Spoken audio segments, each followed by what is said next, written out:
But there was that one night where things went to the worst place that they had gone, and her heart rate and her blood pressure and her temperature, and they're doing everything they can and they can't control anything. And the resident doctor sits on the bed next to me and she's crying her eyes out.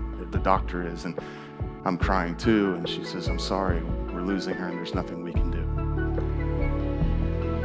And I remember I stayed there at the hospital for 52 days. And there wasn't a moment that I couldn't be in the room except that one. And I just walked out. And as I started walking the halls, I started worshiping. But as I look back and I think about it, and this is the honest truth, I wasn't worshiping him so that he would do something. I wasn't trying to manipulate God by saying, "See, God, I'm worshiping. Would you please do something?"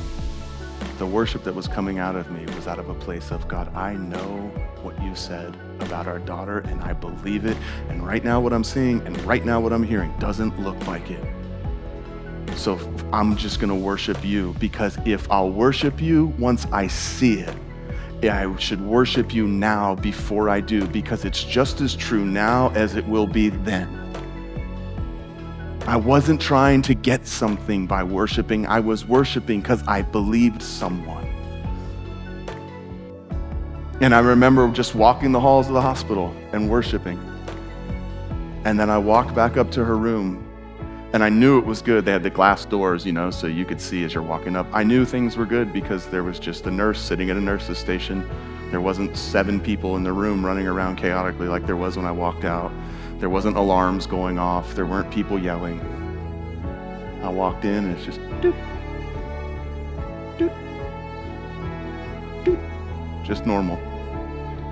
Temperature normal. Blood pressure normal. Heart rate normal. Everything normal. Peace. And I worshiped again. But I'm telling you,